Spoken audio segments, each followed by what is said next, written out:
Yakinkah Anda masih mau semprot padi lagi? Kami pernah gagal panen 2 hektar karena ini.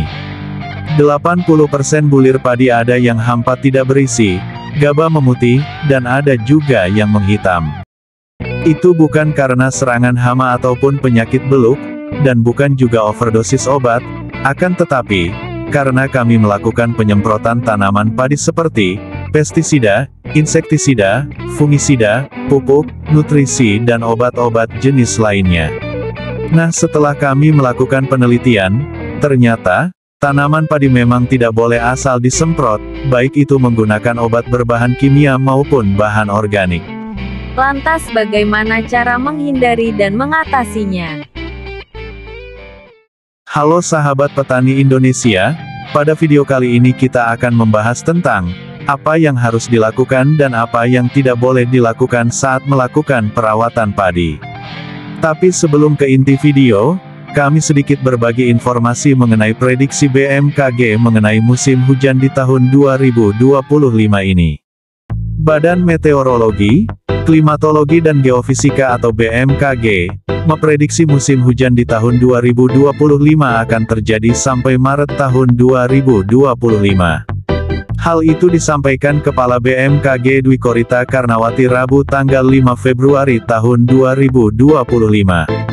Dwi Korita menambahkan, adapun masa transisi antara musim hujan ke musim kemarau 2025 akan terjadi pada April tahun 2025.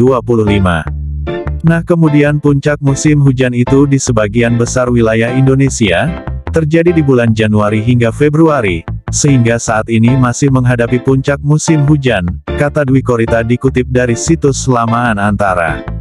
Karena itu, ia mengimbau masyarakat tetap waspada terhadap potensi terjadinya cuaca ekstrim yang masih terus berulang dan hampir merata di seluruh wilayah Indonesia. Hanya saja tempatnya itu bergeser-geser, misalnya dari Sumatera, dari Jakarta, lalu ke Jawa Tengah, ke Jawa Timur, lalu nanti ke Sulawesi, nanti balik lagi ke Jakarta, jadi akan berpindah-pindah tempatnya, ucapnya. Sebelumnya BMKG mengatakan, saat ini, dinamika atmosfer di sebagian besar wilayah Indonesia, dipengaruhi oleh beberapa sistem tekanan rendah yang aktif di belahan bumi utara atau BBU, dan belahan bumi selatan atau BBS.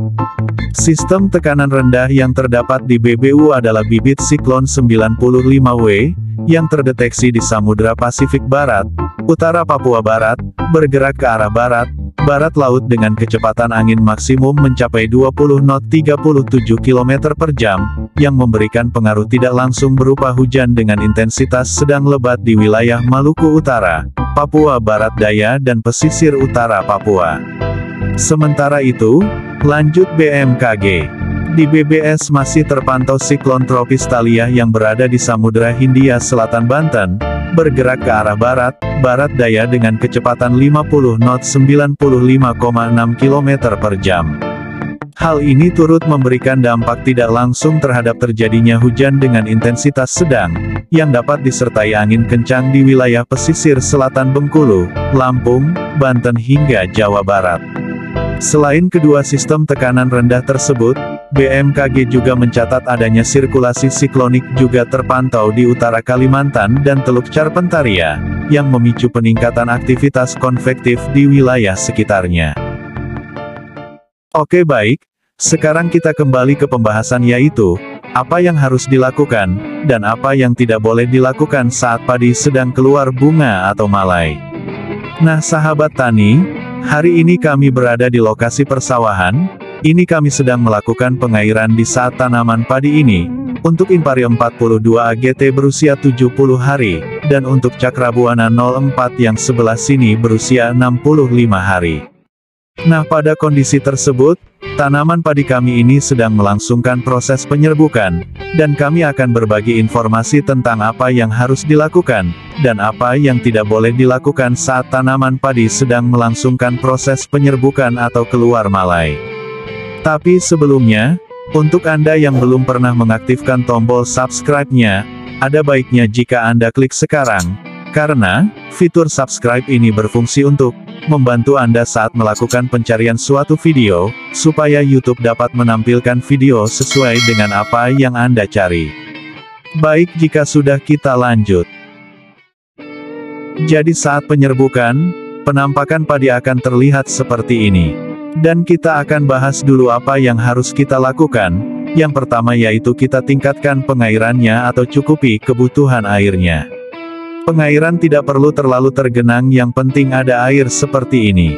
Mengapa demikian? Karena ini masuk dalam kondisi kritis, di mana tanaman padi harus diberikan kecukupan air. Nah, selain di fase bunting, di fase penyerbukan ini airnya harus benar-benar tercukupi. Dan yang tidak boleh dilakukan pada saat penyerbukan yaitu melakukan penyemprotan, baik itu penyemprotan nutrisi maupun penyemprotan pestisida. Kenapa tidak boleh? Karena di saat tanaman padi sedang melangsungkan proses penyerbukan nanti jam 9 ke atas. Jam 9 tepat waktu Indonesia Barat ya. Jadi yang di Indonesia Tengah atau di Indonesia Timur silahkan disesuaikan. Sekali lagi, di atas jam 9 pagi itu nanti sekam padi akan membuka dan terlihat nanti benang sari atau putik sarinya. Nah, di saat situasi seperti itu, jangan sampai ada bahan-bahan asing seperti bahan-bahan kimia yang masuk ke dalam sekam padi, karena nanti akan mengakibatkan proses penyerbukan atau pembuahan bisa gagal. Kenapa bisa demikian?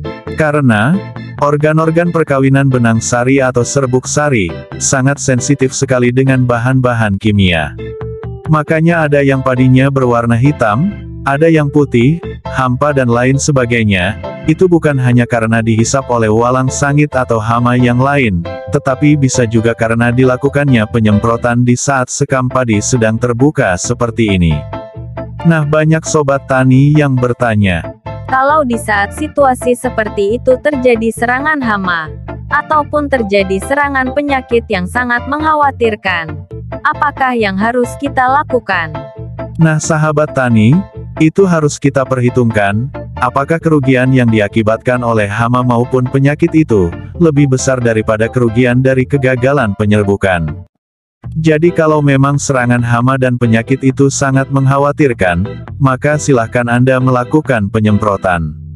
Tapi ingat, waktu pengaplikasiannya pagi hari, sebelum jam 8 tepat itu sudah selesai. Kalaupun dalam hamparan satu luasan lahan itu belum selesai, sebaiknya sebelum jam 8 harus diakhiri, nanti sore atau besok pagi baru dilanjutkan lagi yang belum disemprot itu.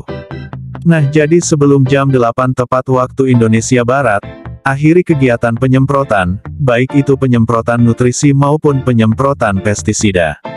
Minimal kita ada jeda 1 jam lah sebelum sekam padi membuka, atau Anda juga bisa melakukan penyemprotan di sore hari.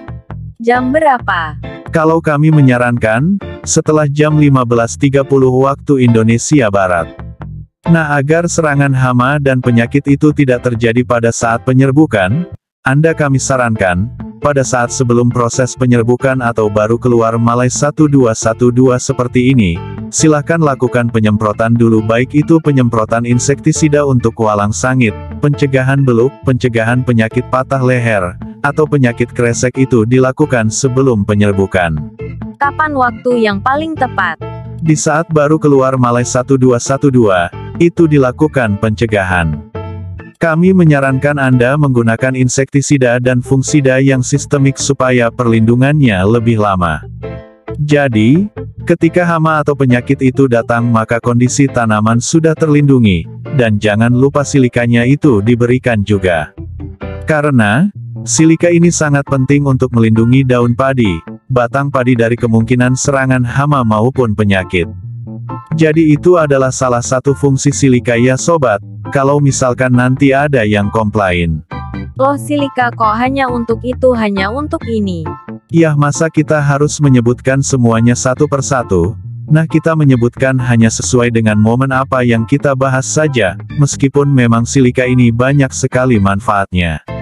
Dan untuk pemberian nutrisi pun kita sudah memberikannya di saat tanaman padi sedang menjelang bunting, atau, di saat bunting tua itu sudah kita berikan nutrisi 2 kali, jadi, kami kira itu sudah cukup untuk mengawal tanaman padi di saat sedang melangsungkan proses penyerbukan. Jadi sahabat tani, dalam pengaplikasian apapun itu, usahakan Anda tahu waktu, tahu saatnya dan tahu apa tujuannya. Di sini kami harapkan sobat tani semua tidak hanya ikut-ikutan dengan apa yang kami lakukan, tapi juga tahu betul apa tujuannya, apa alasannya mengaplikasikan amunisi tersebut. Dan berlangsungnya penyerbukan ini tidak lama ya, biasanya itu hanya 7-12 hari tergantung pertumbuhan fase vegetatifnya serempak atau tidaknya. Kalau tidak serempak bisa sampai 12 hari, tapi kalau serempak itu 7 hari saja penyerbukan sudah selesai, seperti itu. Nah tandanya fase penyerbukan itu selesai adalah malai padinya itu mulai melengkung, jadi baru agak melengkung ya, bentuknya seperti ini jadi belum terlalu merunduk. Itu tandanya fase penyerbukan sudah selesai dan waktunya kita gendong tangki lagi. Gendong semprot lagi 3 hari sekali beri nutrisi. Mantap! Jadi itu hal yang sangat perlu diperhatikan ya sobat tani, baik apa yang harus dilakukan dan apa yang tidak boleh dilakukan. Penyemprotan boleh dilakukan dengan catatan yang admin sebutkan tadi, seperti itu. Oke sobat, semoga bermanfaat, kurang lebihnya mohon maaf, sampai jumpa di video berikutnya.